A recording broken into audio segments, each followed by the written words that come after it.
في البداية بشكر جدا الأبطال اللي شجعونا في الفيديو اللي فات. احنا مستمرين بفضلكم، مشاهدة ممتعة. كلنا عارفين ان سبونج بوب هو اسفنج مطبخ ساكن في اناناسة تحت البحر، وبيشتغل طباخ بطاطس في مطعم عند سلطع الكركند البخيل اللي بيحسبها بالملي، وكمان معروف جدا بهوسه الغريب بصيد قناديل البحر. بس في شوية اسرار سبونج بوب مخبيها في اعماق دماغه وقافل عليها كويس بعيد عن عيون الناس، زي مثلا مين كان سبونج بوب قبل اول حلقة، وايه علاقته بسلطع زمان قبل ما يشتغل عنده. اسئلة غالبا ما عدتش على بال جمهور سبونج بوب من كتر ما هو ظاهر كشخصية عادية. استعدوا معايا لنظرية الإسفنجة. رغم إن الناس كلها شايفة سبونج بوب على إنه شخص عادي زيه وزيك، بس يمكن يكون في الحقيقة كان جزء من حرب قديمة حصلت في قاع الهامور من زمان بعيد. بس قبل ما ندخل في تفاصيل الحرب، في شوية تساؤلات لازم نفكر فيها. إيه اللي يخلي سبونج بوب شبه العسكريين؟ الجنود معروفين إن عندهم نظام صارم، بيصحوا في وقت معين، عندهم روتين صباحي، تمرينات بدنية، وبيناموا في ساعة محددة. ولو فكرت شوية هتلاقي إني تقريبا بوصف حياة سبونج بوب.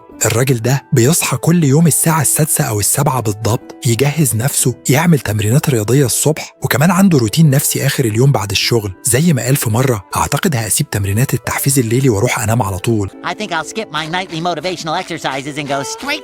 وفي الآخر بينام الساعة 9 بالضبط كل يوم. وعلى سيرة النوم والصحيان، عمرك لاحظت إن عنده منبه غريب جدا؟ منبه ضخم على شكل بوق سفينة، غير كل الأسماك التانية اللي عندهم منبهات عادية بتصفر أو ترن. ده ممكن يفسر حاجة مهمة، سبونج بوب مش بيقدر يصحى غير على صوت البوق ده تحديدا. وفي حلقة اسمها المنبه المعطل قالها صريحة: منبه البوق القديم بتاعي هو الوحيد اللي بيقدر يصحيني، أتمنى واحد من دول يشتغل. بس ليه البوق ده بالتحديد؟ ايه اللي بيميزه عن اي منبه تاني؟ البوق ده مش عادي، صوته عالي زي مدفعية ثقيلة، ده بيحفز رد فعل يعرف بالقتال او الهروب، وده بالظبط اللي بيخلي الجنود يستعدوا لأي تهديد فجأة. ومش بس كده، الجنود اللي عندهم اضطرابات ما بعد الصدمة PTSD بيواجهوا مشاكل في نومهم، مش بيقدروا يناموا في الوقت الصح، وبيصعب عليهم يصحوا طبيعي. عشان كده أنسب وسيلة تصحيهم وتخليهم يجهزوا بسرعة هي باستخدام نفير الجيش أو البوق العسكري، وده بالظبط اللي شبه صوت منبه سبونج بوب. يبدو إن صوت البوق ده ليه تأثير مشابه على يوم سبونج بوب،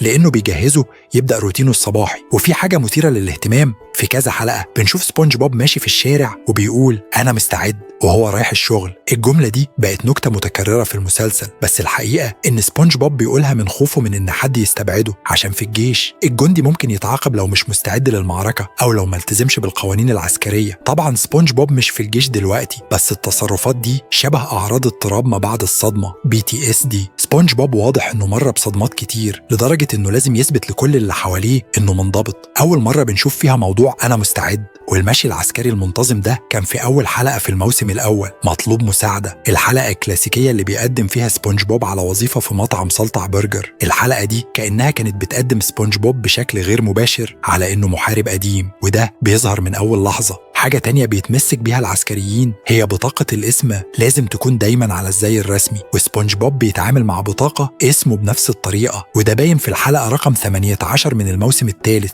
الهوية المفقودة. الحلقة بتبدأ بإن سبونج بوب بيفتكر مرة ضاعت فيها بطاقة اسمه، وفي الفلاش باك زبون لاحظ إن البطاقة مش موجودة، وسبونج بوب دخل في نوبة هلع. وفي الآخر بيكتشف إن العامل التاني في الكافيه لابس بطاقة اسم مش بتاعته، وده بيخليه يتوتر جدا. ليه سبونج بوب اتوتر كده؟ لأنه عنده التزام صارم جدا، وأي حاجة مش في مكانها بتسبب له نوبات قلق، وده برضه من أعراض اضطراب ما بعد الصدمة PTSD. شبه شخص عنده وسواس قهري دخل أوضة مكركبة. في الجيش العصيان للقوانين ممكن يؤدي لعقوبات قاسية، وسبونج بوب واضح إنه عنده خلفية من النوع ده، اللي خلى أقل لمسة من الفوضى تكسر ثقته في نفسه. ولما نبص على بطاقة اسمه هنلاحظ إنها مش شبه بطاقات المطاعم العادية اللي بيبقى عليها لوجو المحل، دي بس عليها اسمه ومطبوع جنبها رمز المرساة، وده بيخلينا نفتكر بطاقات اسم الجنود اللي بتكون بسيطة جدا وما فيهاش غير الاسم. يعني باختصار شكل بطاقة اسم سبونج بوب له علاقة بحياته كمحارب سابق. لكن أكتر حاجة فاجئتني كانت كلام مستر سلطع في تفتيش مفاجئ على الزي الرسمي بعد ساعة، أي حد مش جاهز هياخد بالشروط. إيه ده؟ الراجل بيهدد سبونج بوب وشفيق بشكل عسكري صريح، وسبونج بوب بيلاقي بطاقة اسمه. وفي نهاية الحلقة بنشوف دليل واضح إن سبونج بوب بيتعامل كأنه جندي. هنرجع للنقطة دي كمان شوية. تفتكر اللحظات السعيدة اللي سبونج بوب بيغني فيها أغاني جميلة؟ أكيد كلنا فاكرين، بس عايز تعرف حاجة مرعبة؟ أغاني سبونج بوب فيها شبه كبير جدا من أغاني الجنود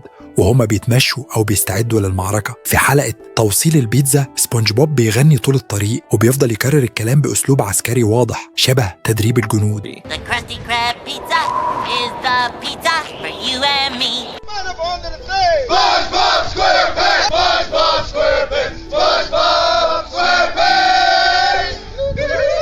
وحلقة النصر الحلو برضو فيها نفس الأسلوب، لما سبونج بوب نظم فريق كامل من جعل هامور علشان يقدم عرض في السوبر بول. كلمات الأغنية بتتكلم عن الفوز والانتصار وكأنها انعكاس لحياته العسكرية. وكمان سبونج بوب بيلبس نفس اللبس كل يوم، وده بيشبه لبس الجنود في معسكر التدريب اللي لازم يلبسوا نفس الزي كل يوم. عارف هتقولي ما كل الشخصيات كده، بس لبس سبونج بوب مميز، رسمي جدا، قميص، ربطة عنق، بنطلون وجزمة جلد، وبيفضل يلبسه في كل مكان حتى وهو بيصطاد الأناديل أو هو نايم في السرير. ليه؟ لأن كتير من المحاربين القدامى بيستمروا يلبسوا زيهم العسكري احتراما لزملائهم اللي ماتوا في الحرب. وأعتقد إن سبونج بوب فقد حد قريب منه في الحرب وعنده اضطراب نفسي خلاه يستخدم اللبس كوسيلة لتكريم الراحلين. بس ده مش كل حاجة، في شخصية سبونج بوب نادرا بيتكلم عنها، وهي شخصية ماتت من زمان. الطريقة الوحيدة اللي سبونج بوب بيستخدمها للتعامل مع فقدان الشخصية دي هي إنه يحتفظ بذكراها في زجاجة صابون ومياه. أنا بتكلم عن صديقي الفقاعي بابلي بادي. في الموسم الثاني الحلقة الثالثة سبونج بوب حس بالوحدة وقرر يخلق صديق جديد.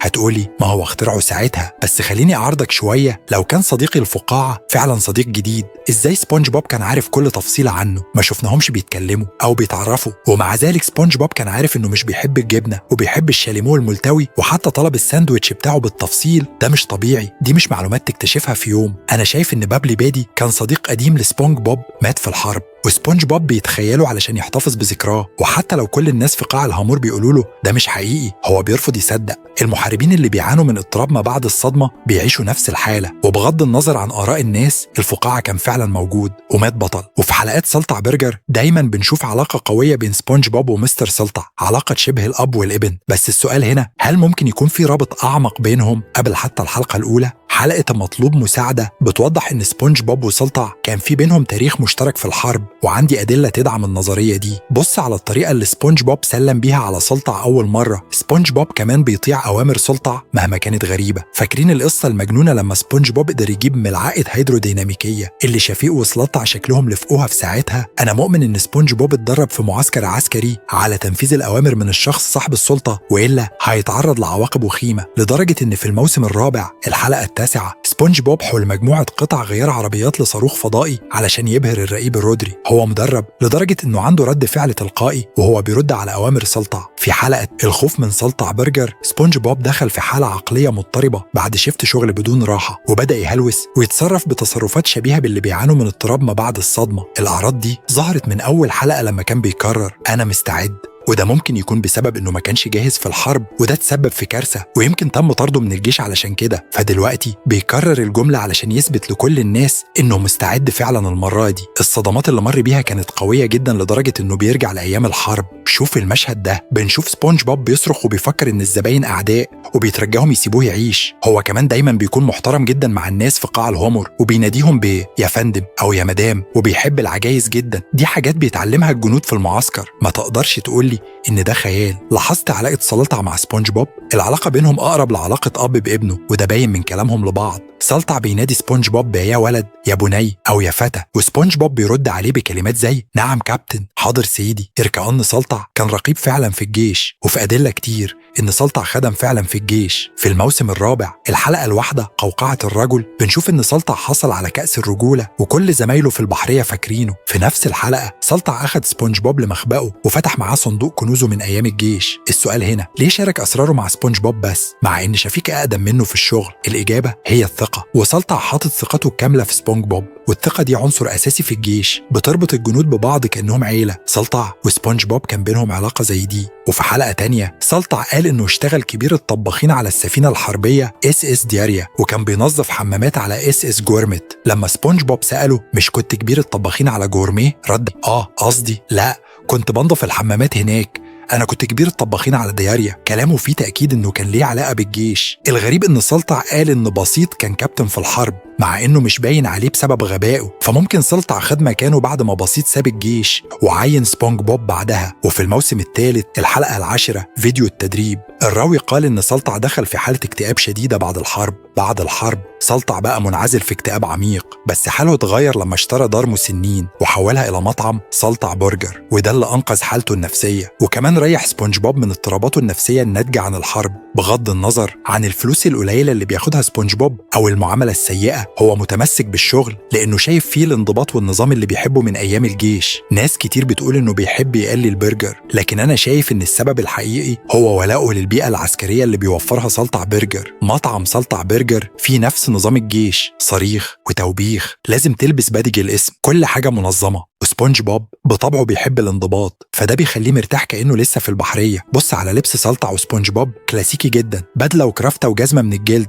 مع ان ده مش لبس طبيعي في مطعم. معظم شخصيات اعلى هامور لبسهم عشوائي، زي بسيط اللي لابس شورت، او شفيق بقميص، او شمشون اللي مش لابس حاجة اصلا. بس سبونج بوب وسلطع لا، بيلبسوا رسمي دايما كأنهم لسه في الجيش. وفي حاجة خطيرة جدا، سبونج بوب مش دايما الكائن اللطيف اللي الناس فاكرينه، الحقيقة هو ممكن يكون قاتل. والدليل حلقة صاروخ سيندي. سبونج بوب طلب يركب مع سيندي في مهمتها الفضائية وردت عليه، مش بعد الكارثة اللي عملتها مع طيارتي الدوارة. وفي مشهد بيظهر مقبرة مليانة قبور، سبونج بوب قتل مئات في الحادثة دي. الطيارة اسمها بيرد، وكلمة بيرد في الجيش معناها طيارة هليكوبتر. المشهد بيأكد ان سبونج بوب قتل ناس قبل كده. ولما نكمل الحلقة نلاقي انه بعد ما هو وبسيط افتكروا انهم على القمر، بدأوا يصطادوا كائنات فضائية، وفعليا سبونج بوب قدر يخطف كل سكان أعلى هامور من غير أي مشاعر. في حلقات كتير سبونج بوب معروف بمشاعره الضعيفة اللي بتمنعه من انه يزعل حد، حتى مع انه بيستغل من الكل. لكن في حلقة صاروخ سيندي مفيش اي علامات على المشاعر او الندم، وده بيدل ان سبونج بوب لما كان في الحرب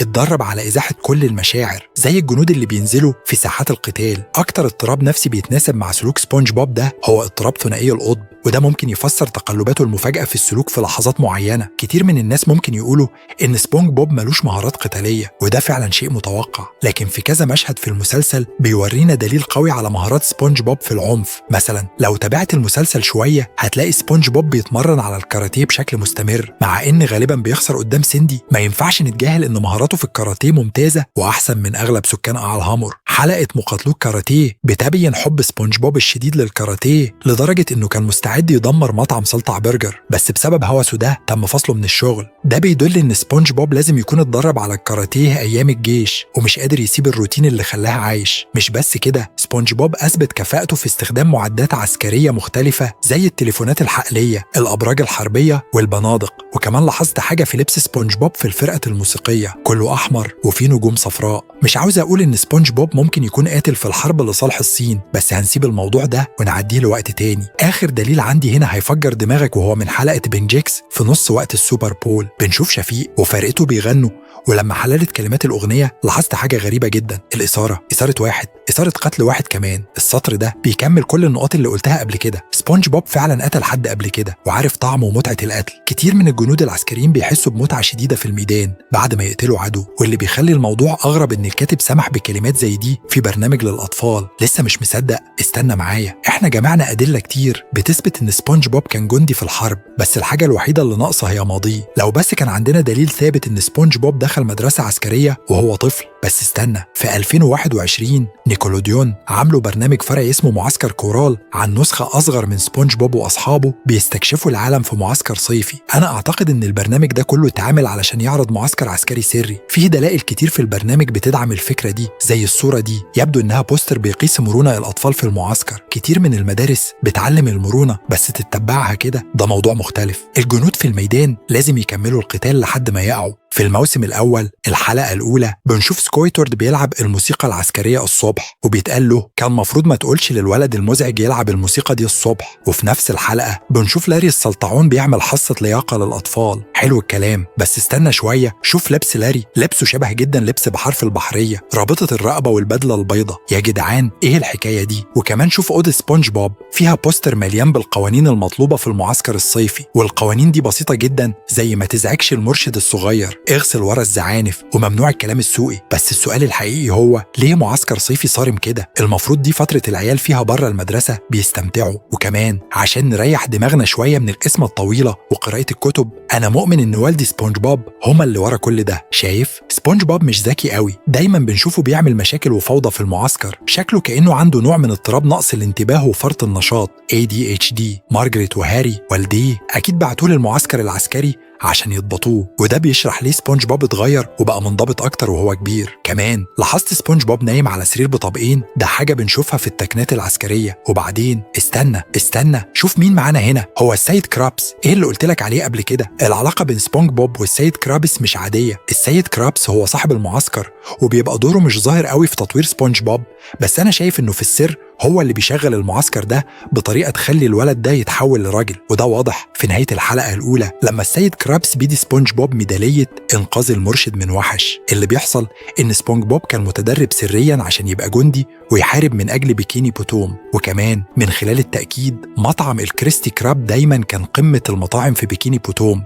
ومستر سلطع بيشغل المكان وعنده سيطرة كبيرة جدا على الموظفين، شبه جدا الجيش. في الحلقة هوية مفقودة اللي بتشبه طريقة الجيش في إدارة الأمور، مستر سلطع بيبلغ الموظفين إن هيبقى في تفتيش مفاجئ للزي الرسمي. سبونج بوب شفيق بيقفوا على الخط قدام الحيط، ومستر سلطع بيراقبهم ويتأكد إن كل حاجة تمام، وكل حاجة يعني كل حاجة. بيطلب طلبات غريبة زي إنه يقول لشفيق يحلق شعر من مناخيره، وكمان بيشوف وضع سبونج بوب واقف منتبه، ظهره مستقيم، ركبته مفرودة وكفوفه لورا بشكل مضبوط، بعكس شفيق اللي واقف متكاسل، ركبته منحنيه وكفوفه غلط. الطريقة دي هي طريقة الجنود عشان يورون احترامهم للقائد. ولو عايز دليل أكتر، في فيلم سبونج بوب خارج الماء بسيط كشف إن الشغل مع مستر سلطع يعني إنك لازم تروح الحرب لما حاجة تبوظ، ولو ما نفذتش هتتفصل. مستر سلطع بيدور على موظف وفية مستعد يموت ويعيش عشان فريق سلطع، واكيد قال الكلام ده لسبونج بوب قبل ما ياخده يشتغل. فاكرين؟ لسه ما خلصناش، لسه لازم نتكلم عن السر العظيم، وصفة سلطع برجر السرية. دي اكبر مؤامرة من الحلقة الاولى في الموسم الاول. مستر سلطع بيحرص وصفة برجر سلطع السرية كأنها كنز غالي من اول ما ظهرت، ومن اكبر الاسئلة اللي دايما بنسمعها عن المسلسل هي ايه بالظبط برجر سلطع ده ومعمول من ايه؟ في كتير محاولات من شمشون انه يسرق الوصفة وكل مرة خطته بتفشل. انا شايف ان وصفة برجر سلطع السرية دي مش مجرد وصفة برجر، ممكن تكون في الحقيقة رمز أو تشفير لخطط حربية سرية. في الحلقة الأولى من الموسم الأول بعنوان صديق ولا عدو شفنا الوصفة كلمحة سريعة، لكن ما شفناش تفاصيل كفاية عشان نستنتج حاجة. أما في حلقة طريق سلطع شفنا الوصفة بشكل واضح، والكلمات المكتوبة كانت غريبة، مش عربية ولا لغة معروفة. النظرية عندي إن الكلمات دي رموز تشفيرية عسكرية زي اللي بيستخدمها الجنود لحماية معلومات مهمة جدا، مش وصفة برجر بسيطة. بعد الحرب العالمية الأولى الجنود زادوا استخدام التشفير العسكري عشان يحافظوا على أسرار الحرب زي مواعيد الهجوم وأنواع الأسلحة والمعدات المستخدمة، وعلشان كده شمشون هو الوحيد اللي عينه على الوصفة. ممكن تكون الحرب اللي بين سيد سلطع وشمشون مش بس على وصفة برجر، بل حرب حقيقية للسيطرة على العالم. شمشون مش مهتم أصلا بالأكل، هو نفسه عايز يسيطر على العالم كله. في حلقة الورقة الجديدة شمشون بيحاول يسرق الوصفة، لكن في بداية الحلقة كان بيرفع علم سلام لسيد سلطع. في الأول افتكرت ده تصرف عادي بين أعداء عشان يعم السلام، بس الموضوع غريب شوية. اللي بيعمله يشبه توقيع معاهدة سلام بين دول. يمكن في حاجة في الوصفة بتدي شمشون قوة خارقة زي المصل اللي بيخلي الجنود جامدين في قصص مارفل، حاجة متخبية من النازيين زمان. في الحلقة الرابعة من الموسم الرابع شمشون بيطلب حاجة واحدة بس، إنه يبقى ضخم وطويل. وكمان في الحلقة ال15 من الموسم الأول وقت النوم شفناه بيحلم إنه يبقى أطول. لما نفكر في الموضوع هنلاقي الوصفة لازم ليها علاقة بتحسين قدرات شمشون عشان يقدر يسيطر على العالم، لأن طوله الطبيعي صغير جدا ومفيش فلوس تخليك تكبر عن حدود جيناتك. شمشون أذكى مخلوق في قاع الهامور ومعروف بابتكاراته الرهيبة، فلو الوصفة مجرد برجر كان يقدر يعمل برجر أفضل منه. فبالتالي هو بيحاول يسرق الوصفة عشان يتحول لكائن ضخم يدمر أعدائه زي مستر سلطع. بالنسبة ليا مستر سلطع وسبونج بوب طلعوا المصل ده بطريقة غير قانونية وخبوه في وصفة برجر سلطع عشان محدش يشك فيهم، ولو حد من السلطة اكتشف الوصفة مستر سلطع هيخاف جدا. وفي حلقة البرجر القذر لما جاء مفتش الصحة مستر سلطع كان مرعوب. لو برجر سلطع هو أحسن أكل في قاع الهامور، ليه يخاف كده من المفتش؟ ممكن تقول عشان النظافة والسلامة، لكن سبونج بوب معروف إنه بينضف المطعم كويس جدا. فالخوف الحقيقي من كشف الوصفة السرية اللي مخبي فيها خطط عسكرية ومصل خاص، بما إن سبونج بوب كان جندي سابق وبعد عن أهله وشاف موت أصحاب وحتى القتل في الحروب، مفروض اضطراب ما بعد الصدمة يأثر عليه ويخليه حزين ومكتئب، وكمان مستوى ذكائه المنخفض ممكن يأثر على حياته بعد الحرب. لكن لا، أنا شايف إنه بيحاول بكل قوته ينسى الماضي ويبدأ حياة جديدة في قاع الهامور. لو شفت فيلم فورس جامب هتلاقي شبه كبير بينهم، الاتنين مستوى ذكائهم متوسط وطيبين وبيعاملوا الناس بحب وحنية. سبونج بوب بيظهر حبه لكل أهل قاع الهامور عشان يبعد عن ذكريات الماضي المؤلمة. يمكن هو حزين جوه وبيركز على ضبط مشاعره عشان يخلي الناس حواليه مبسوطين. كمان الجنود القدامى بيحافظوا على لياقتهم البدنية وبيعملوا علاقات اجتماعية عشان يحافظوا على صحتهم النفسية. ده ممكن يساعد سبونج بوب ينسى خساراته في الحرب، مع إن مفيش دليل واضح على معاناته في الماضي، لكن إحنا عارفين إن سبونج بوب خدم بلده، ودي هي نظرية سبونج.